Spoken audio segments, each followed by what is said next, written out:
여러분, 세상 살기가 만만치 않죠. 참 힘들죠. 우리 중에 어떤 분들은 내가 이거 내 자연 수명까지 다 살아야 하나, 그런 생각하고 있는 분들도 계실 거예요. 정말 여러 가지 책임과 의무의 무거운 짐을 지고 인생길을 걸어가느라 얼마나 수고가 많으십니까? 그래서 저는 우리 인생길에 있어서 좋은 동반자가 꼭 필요하다고 생각합니다.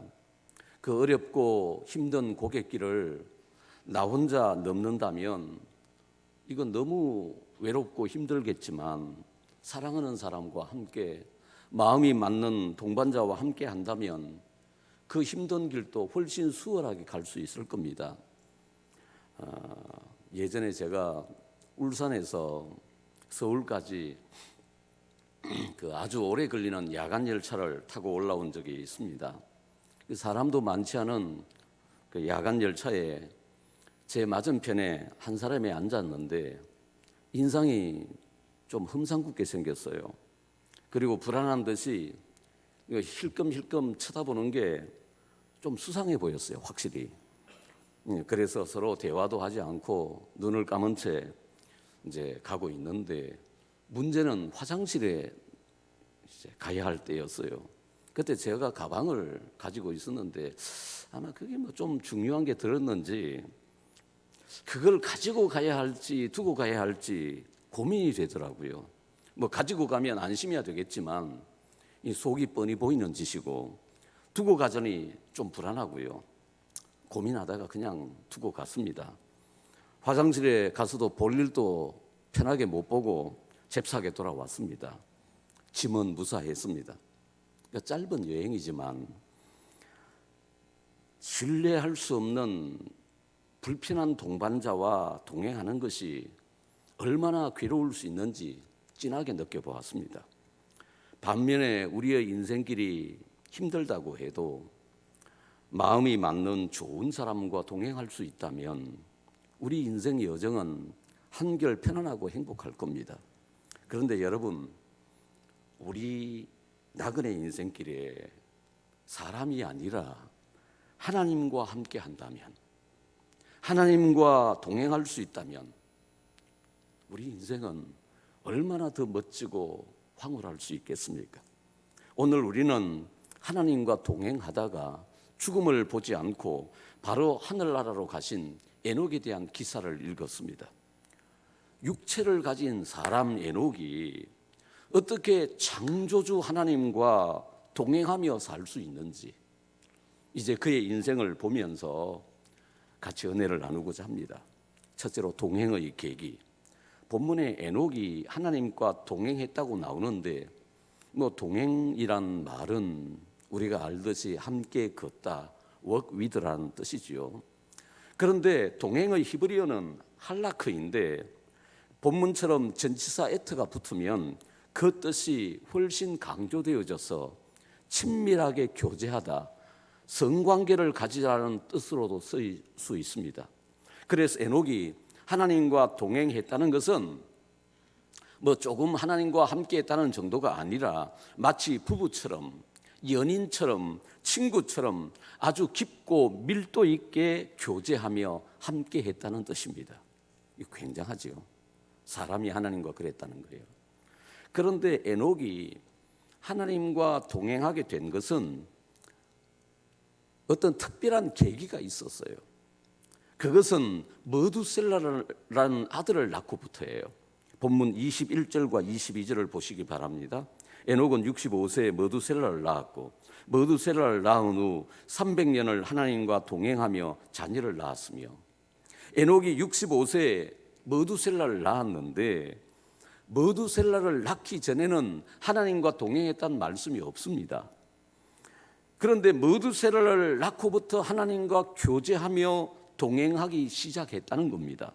그렇다면 에녹이 하나님과 동행하게 된 것은 아들 머두셀라의 출생과 깊은 관련이 있음을 짐작할 수 있습니다. 왜 우리도 그런 때가 있잖아요.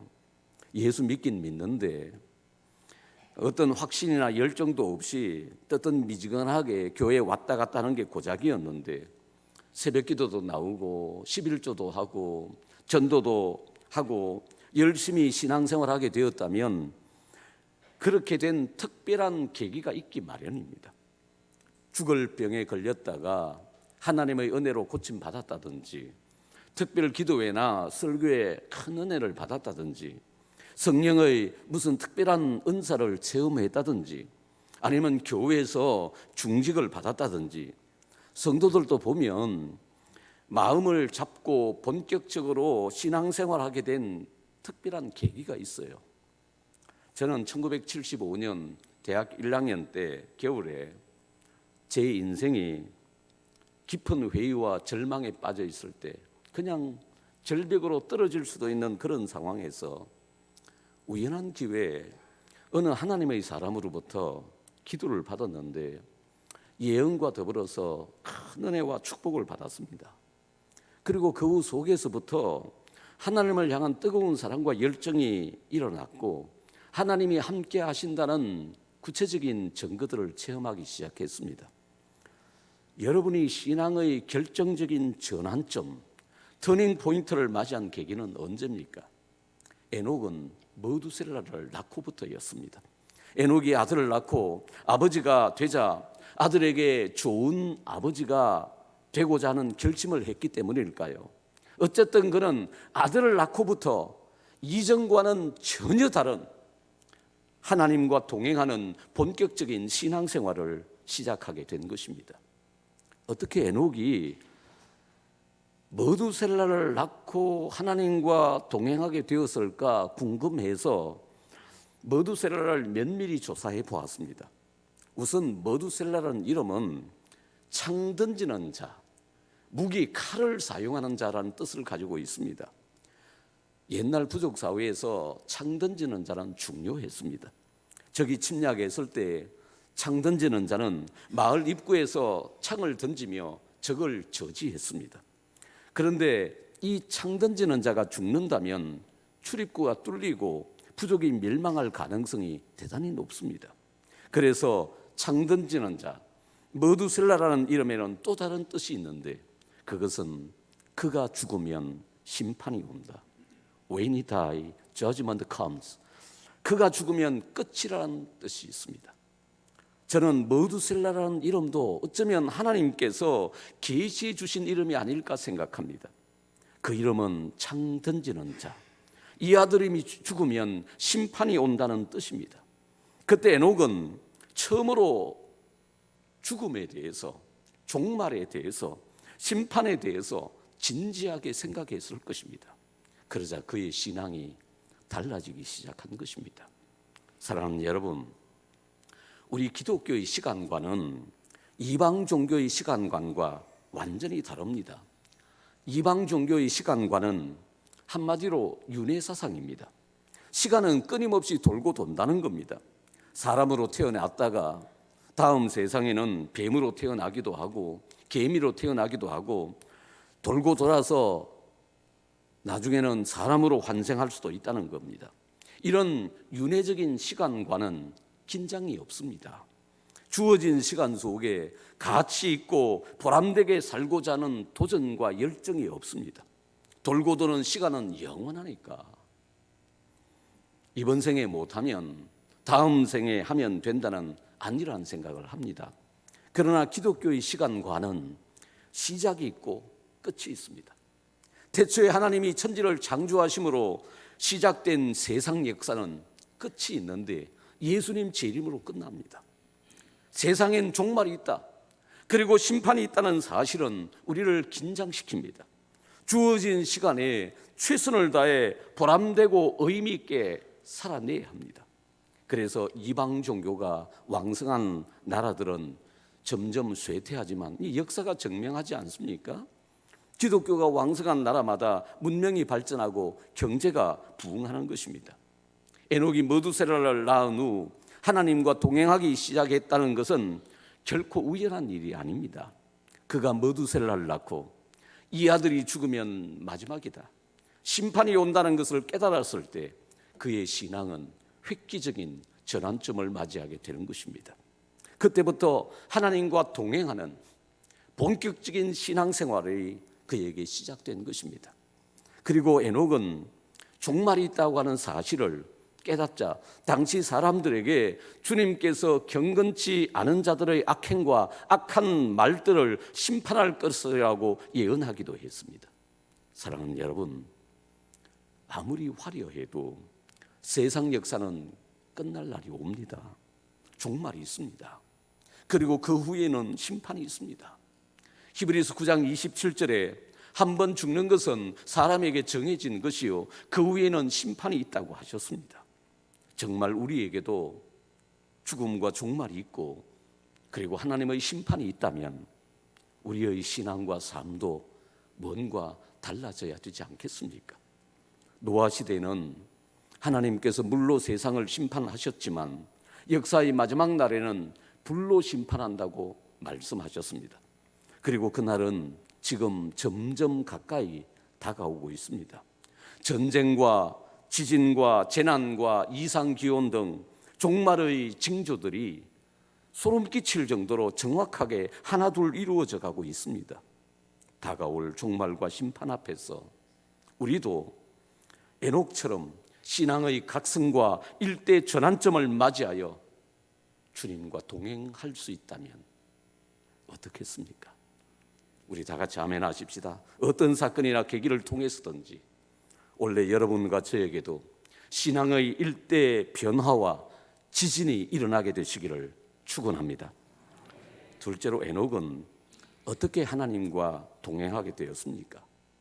어느 날 갑자기 젊은 남녀가 부부가 되어서 한 집에서 행복하게 산다는 것은 결코 쉽지 않습니다.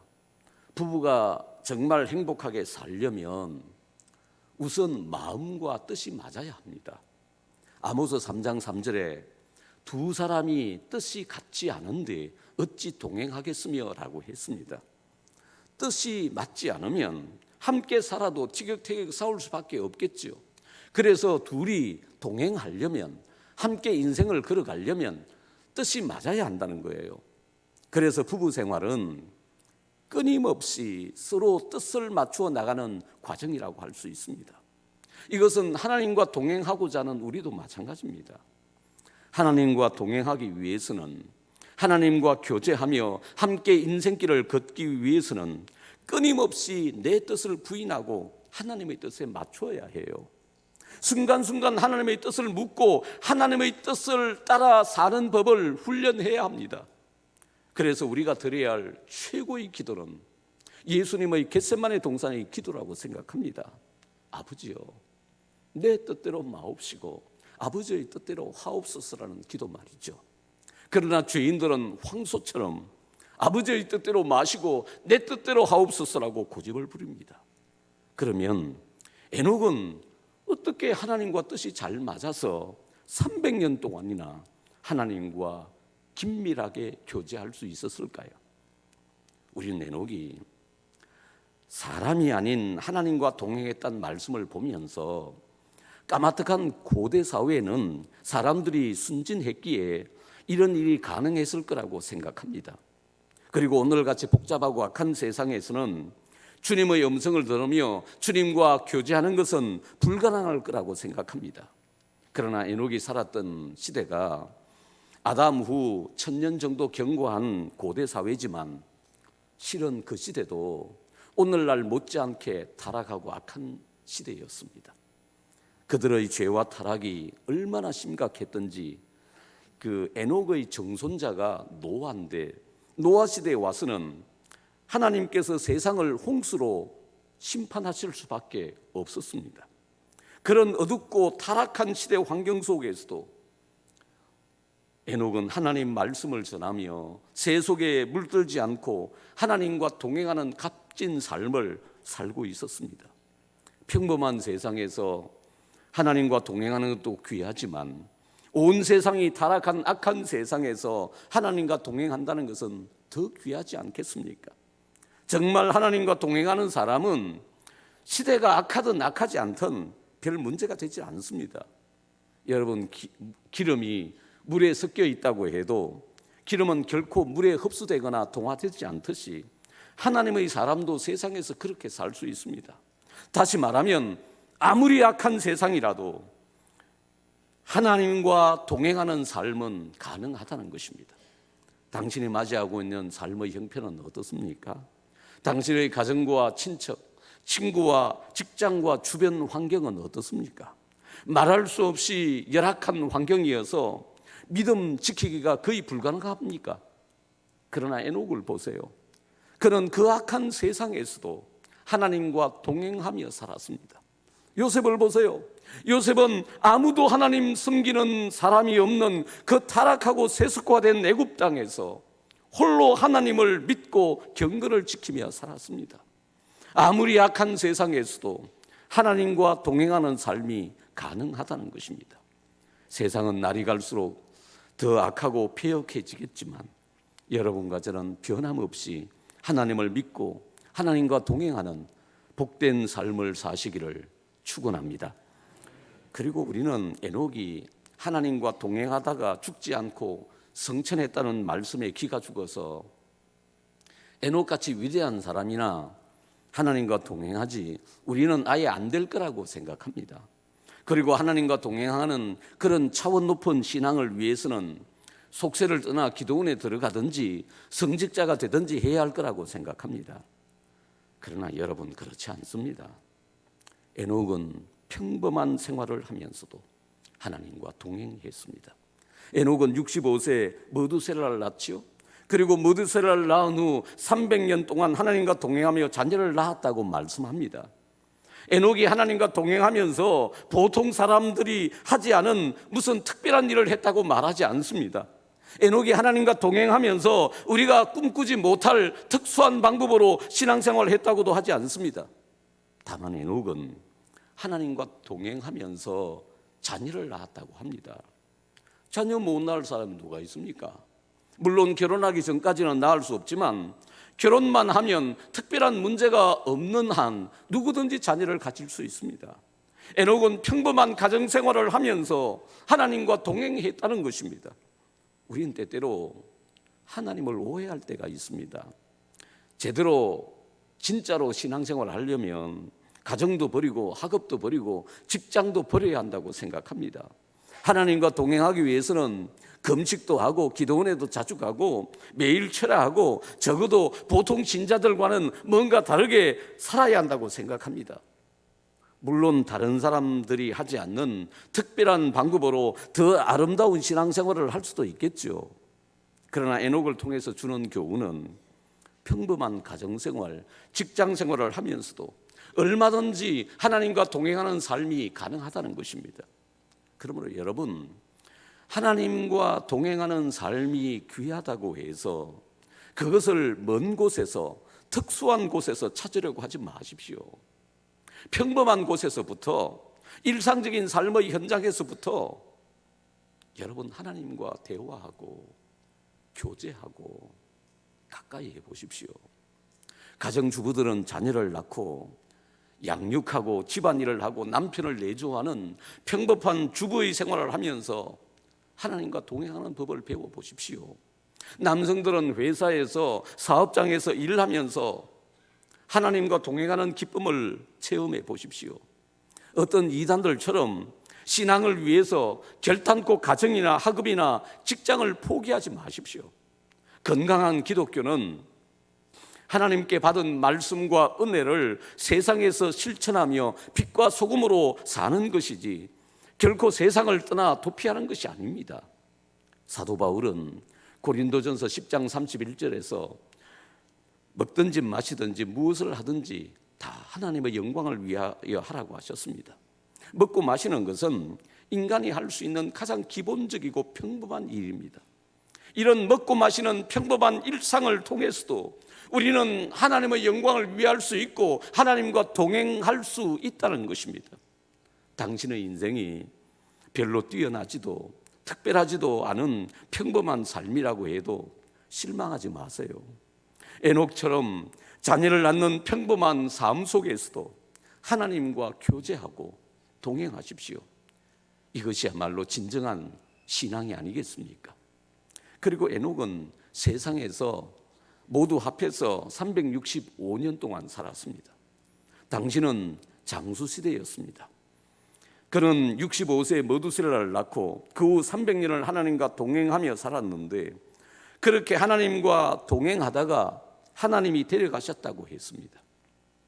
여러분, 사람이요 얼마나 잘 변하는지 모릅니다. 내가 아무리 마음을 굳게 하고 정말 하나님 앞에 또는 사람에 대한 믿음을 지키려고 해도 환경이 이렇게 따라주지 않는 경우도 있어요. 주님을 잘 섬기는 것 같다가도 무슨 시험이나 어려운 일을 당하면 그걸 이기지 못하고 무너져요. 심지어 주님과 교회를 떠나는 사람도 있어요. 이런 변화무쌍한 세상에서 변함없이 꾸준히 하나님 섬기는 사람은 참 귀하다고 생각합니다. 그런데 에녹은 무려 300년 동안이나 하나님과 동행하며 살았습니다. 주님께서 하늘나라로 데려가시는 그날까지 하나님과 동행하는 삶에서 떠나지 않았습니다. 오랜 인생을 살면서 그에게도 적지 않은 고난과 시련과 아픔들이 있었을 겁니다. 그러나 그는 언제나 변함없이 하나님과 교제하며 하나님과 동행하며 살았습니다. 이렇게 변함없이 하나님을 사랑하고 섬기는 사람들은 정말 존경스럽습니다.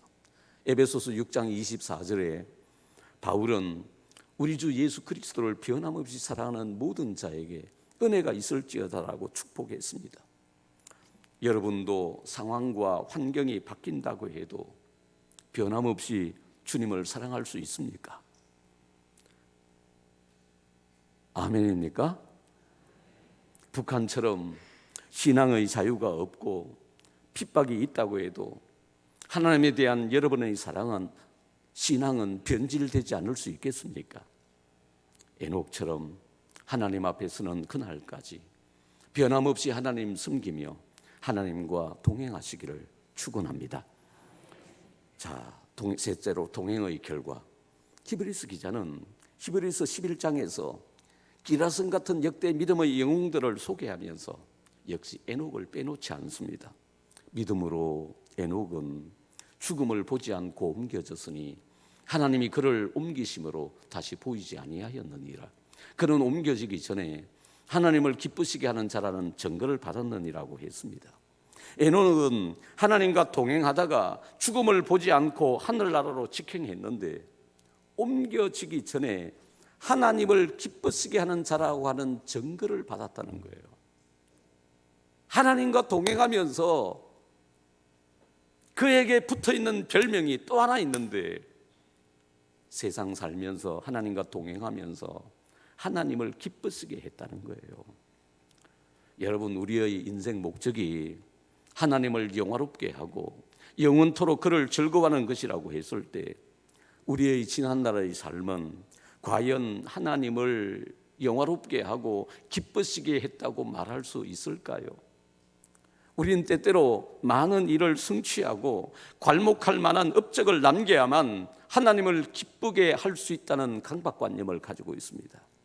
그러나 여러분, 전혀 아닙니다. 멋진 일을 해도 좋아요. 그러나 하나님은 우리가 무엇을 하기 이전에 하나님의 자녀된 우리의 존재 자체를 기뻐하십니다. 에녹처럼 우리의 인생길에서 하나님과 교제하고 대화하고 하나님과 동행할 때 하나님은 그걸 기뻐하십니다. 사랑하는 성도 여러분, 우리는 내일을 알 수 없는 나그네 인생을 살고 있습니다. 우리 인생길에 언제 산을 넘고 강을 건널는지, 우리 앞길에 옥토가 있을는지 광야가 있을는지, 선한 사마리아인을 만날는지 강도를 만날는지 전혀 예측할 수 없습니다. 이런 고달픈 나그네 인생을 사는 우리가 주님 손을 잡고 주님과 교제하며 주님과 함께 인생길을 걸을 수 있다면 이보다 큰 은총과 축복이 어디 있겠습니까? 주님과 함께 한다면 사막이 두렵겠습니까? 바다가 두렵겠습니까? 계곡이 두렵겠습니까? 주님이 함께 하신다면 우리도 얼마든지 다윗처럼 사망의 음침한 골짜기를 다닐지라도 두렵지 않다고 말할 수 있을 겁니다. 검은 대륙 아프리카의 선교사 데이빗 리빙스턴은 말년에 옥스포드 대학에서 명예 박사학위를 받았습니다. 학위 수여식에 앞서 예배 시간에 리빙스턴은 학생들 앞에서 수많은 사선을 넘은 선교 경험담을 간증했습니다. 사실 그의 오른팔은 사자에게 물어뜯겨서 거의 불구가 되어 있었습니다. 설교를 마치자 한 학생이 손을 들고 질문했습니다. 선생님이 그 험악한 아프리카 생활을 이겨낼 수 있었던 비결은 무엇입니까? 리빙스턴은 잠시 생각하더니 특별한 비결 같은 것은 없습니다. 그저 내가 세상 끝날까지 너희와 항상 함께 있으리라는 예수님의 말씀을 붙잡고 살았을 뿐입니다. 요한 웨슬레 목사님도 인생의 행복 중의 행복은 하나님과 함께하는 것이라고 고백한 바 있습니다. 사실 그렇지 않습니까? 무슨 축복에도 최고의 축복은 하나님이 함께 하시는 축복, 하나님과 동행하는 축복이 아니겠습니까? 여러분은 젊은 시절 사랑하는 사람과 했던 데이트의 기쁨과 황홀함을 기억하십니까? 가슴 두근거리는 만남, 손만 잡아도 찌르러 전기가 오고 얼굴이 붉어지던 순수함, 시험 기간임에도 불구하고 헤어지기 싫어서 좀 더 같이 있고 싶어하던 열정, 사랑하는 사람과의 데이트에는 이런 기쁨과 황홀함이 있습니다. 사람과의 동행과 데이트에도 이런 감격과 흥분이 있다면 사랑하는 우리 주님과의 동행과 데이트에는 얼마나 더 큰 감격과 흥분이 있겠습니까? 매일 새벽 일어나자마자 우리는 기도로 사랑하는 우리 주님을 만납니다. 기도하며 주님과 대화합니다. 그리고 우리는 기도하며 찬송하며 우리 친구 주님의 손을 잡고 직장을 가고 학교를 가고 삶의 현장으로 향합니다. 저는 반드시 주님의 손을 잡고 이 강단에 오릅니다. 우리는 주님과 함께 공부하며 주님과 함께 일하며 주님과 함께 사업을 진행하며 주님과 함께 사람들을 만납니다. 여인들은 주님과 함께 시장을 가고 쇼핑을 하고 주님과 함께 가족의 식탁을 준비합니다. 그리고 저녁에는 온 가족이 주님과 함께 식탁에 둘러앉아 감사하며 찬송합니다. 그리고 주님과 함께 침상으로 들어갑니다. 우리의 육체는 피곤해서 곧 깊은 잠에 빠져들지만 주님은 그때도 졸지도 주무시지도 않고 우리를 지키시며 함께해 주십니다. 이렇게 주님과 함께하고 동행하는 하루하루의 삶은 얼마나 아름답고 황홀한지요. 사랑하는 여러분, 혹 인생길이 너무 외롭고 힘들다고 느끼는 분들이 있습니까? 그 먼 인생길이 우리 혼자라면 정말 외롭고 힘들고 피곤할 거예요. 정말 힘들 것 같습니다. 그러나 결코 당신 혼자가 아닙니다. 당신 곁에는 세상 끝날까지 항상 너희를 떠나지 않고 함께 하시겠다던 주님이 동행하고 계십니다. 믿습니까? 주님께서 가라고 하면 가고 멈추라고 하면 멈추고 달리자고 하면 달릴 겁니다. 그러면 주님과 함께하는 당신의 인생길이 정말 멋지고 황홀할 것 같지 않습니까? 에녹은 머두세라를 낳은 65세부터 이렇게 하나님과 동행하는 황홀한 삶을 살았습니다. 다른 사람은 몰라요. 아는 사람 아무도 없어도 에녹은 그 악한 세상에서도 300년 동안이나 하나님과 동행하는 기쁨을 누리고 살았습니다.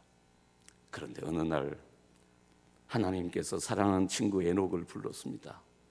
에녹아, 예 하나님, 너 오늘 준비하고 나하고 멀리 좀 가야 하겠다. 하나님 어디 가시게요? 글쎄 따라오면 알아. 그리고 하나님께서는 사랑하는 친구 에녹의 손을 붙잡고 하늘나라로 데리고 가셨습니다. 죽음을 보지 않고 산채로 천국으로 인도해 주셨습니다. 그리하여 에녹은 영원히 천국에서 하나님과 동행하는 영광을 누리게 된 것입니다. 사랑하는 여러분, 우리 인생길이 멀고 험하다 해도 하나님과 함께 걷는다면, 하나님과 친구처럼 연인처럼 친밀하게 동행한다면 정말 멋질 것 같지 않습니까? 이것이 하나님의 친구 아브라함의 삶이요, 선지자 엘리야의 삶이요, 그리고 에녹이 누렸던 복된 삶이었습니다. 에녹처럼 하나님과 함께 인생길을 걷고 하나님과 친구처럼 교제하고 하나님과 동행하는 아름답고 황홀한 삶을 한번 살아보시기 바랍니다. 2024년 올해, 아니 나그네의 인생을 사는 일생 동안 하나님과 함께 걷고 친구처럼 교제하고 동행하는 복된 여러분과 제가 되시기를 축원합니다. 기도하시겠습니다. 세상이 혼자라면 참 힘들 겁니다.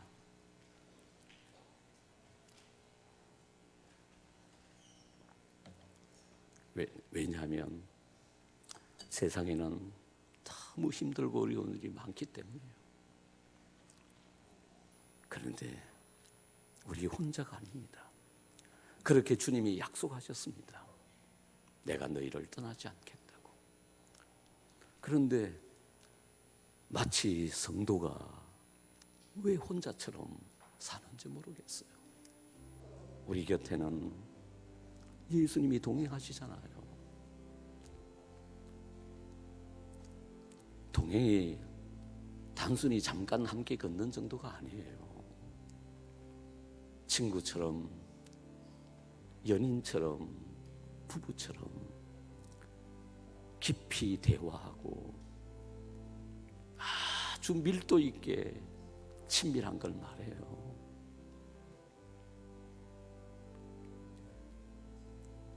마치 부부가 친밀한 것 이상으로 하나님과 친밀하게 될 수 있는 것 아십니까? 그렇게 나그네 인생을 주님과 함께 교제하며 동행한다면 우리 인생이 얼마나 복되고 황홀하겠습니까? 성경에 에녹의 삶을 우리에게 제시한 것은 너희도 그렇게 살 수 있다는 거예요. 연초부터 우리 하나님과 함께 하십시다. 하나님과 함께 걸으십시다. 하나님과 함께 공부하고 직장에 가고 일하고 시장에 가십시다. 주님 손잡고 우리 나머지 인생길을 사십시다. 오늘 주신 말씀 붙잡고 합심해서 기도하며 하나님께 나아가겠습니다. 우리 하나님 아버지, 주신 말씀을 받습니다. 하나님, 내 고집대로 내 주장과 생각대로 살지 않게 하옵소서. 하나님과 함께 살게 해주시옵소서. 하나님과 함께 살게 해주시옵소서. 이 험한 세상길 우리에게 좋은 동반자 주시기를 기대합니다. 그리고 영원히 우리를 떠나지 않겠다고 함께 하겠다고 약속하신 주님의 손잡고 주님과 교제하며 함께 살게 하시고 그렇게 살다가 영원한 천국에 들어가게 하여 주시옵소서. 사랑하는 주님, 참 세상살이가 인생길이 때로 얼마나 힘들고 고달프고 피곤한지 모릅니다. 그래서 주님 기도하오니 우리 나그네 인생 사는 동안 마음에 맞는 좋은 부부, 좋은 친구와 동반자들을 허락해 주셔서 이 험한 나그네 인생길을 함께 걷게 하여 주시옵소서.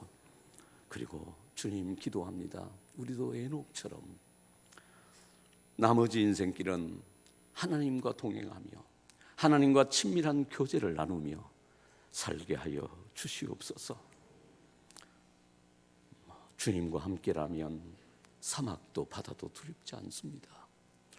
주님과 함께 우리 험하고 악한 세상에서도 하나님과 동행하게 하시고, 평범한 가정생활, 직장생활 하면서도 하나님과 동행하게 하시고, 그리고 주님 언제나 변함없이 하나님 앞에 설 때까지 하나님 사랑하며 하나님과 동행하게 하여 주시옵소서.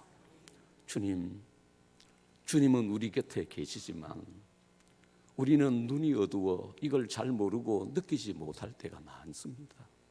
주님, 우리 손 잡아주시기를 바랍니다.